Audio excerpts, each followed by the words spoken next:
file a case you cannot prove, by AZLAN ADNAN MA, 20th of July, 2026. The acquittal of Dadin Seri Zizi Izzet Abdul Samad on charges of abetting her late husband in obtaining RM2.8 million in alleged bribes raises a question that goes beyond the facts of a single case. It is a question every Malaysian taxpayer is entitled to ask. If the prosecution's evidence was insufficient to secure a conviction, why was the case brought before the courts in the first place? The Attorney General's Chambers, AGC, wields one of the most significant powers in our constitutional system, the discretion to prosecute. That discretion carries an equally important responsibility to ensure that criminal charges are filed only where there is sufficient admissible evidence to provide a realistic prospect of conviction and where prosecution serves the public interest. An acquittal, by itself, is not proof that the AGC acted improperly. Courts exist precisely because prosecutors and judges may reach different conclusions on the strength of the evidence. A judge may find that reasonable doubt exists even where prosecutors believe they had a compelling case. Nevertheless, criminal prosecutions are neither academic exercises nor political theater. They consume substantial public resources.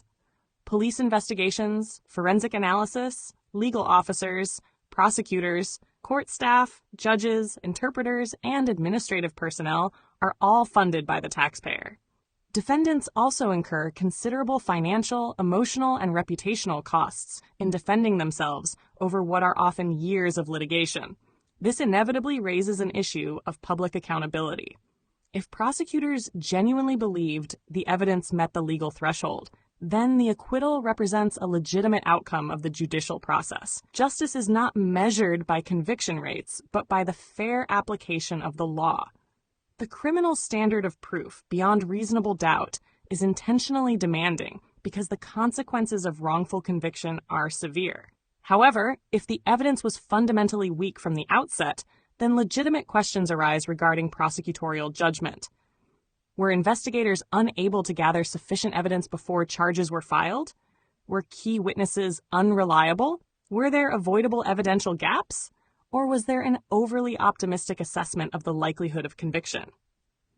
These are fair questions in any mature democracy. They should not be dismissed as attacks on the justice system, but recognized as part of the public scrutiny that accompanies the exercise of prosecutorial power. Some observers inevitably speculate about political interference whenever a high-profile corruption case ends in acquittal. Others accuse the AGC of incompetence. At present, there is no public evidence to substantiate either allegation.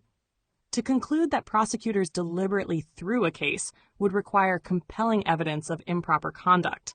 Likewise, to label the AGC incompetent would require evidence of serious professional failings rather than mere disagreement with the outcome. Speculation, however, flourishes in the absence of transparency. This is why the court's written grounds of judgment are so important. They will reveal whether the acquittal resulted from weaknesses in the prosecution's evidence, flaws in the investigation, deficiencies in legal strategy, or simply a judicial assessment that the evidence fell short of the demanding criminal standard. Public confidence depends not only on judicial independence, but also on confidence that prosecutorial decisions are made objectively, professionally, and without fear or favor. When high-profile prosecutions collapse, the public deserves more than headlines announcing acquittals. It deserves a clear understanding of why the case failed. The AGC is entrusted with extraordinary authority.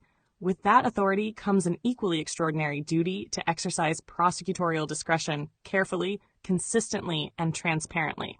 Every prosecution represents an investment of public money and public trust. If a case is strong, it should be prosecuted fearlessly. If it is weak, it should not be brought. That is not merely good legal practice. It is good governance. The author has placed this work in the public domain. It may be freely imported, exported, shared, distributed, edited, modified, or reformatted without explicit consent from the author. As a visually impaired person, the author asserts his rights under the Marrakesh Treaty to facilitate access to published works for persons who are blind, visually impaired, or otherwise print disabled. 2013, WIPO.INT.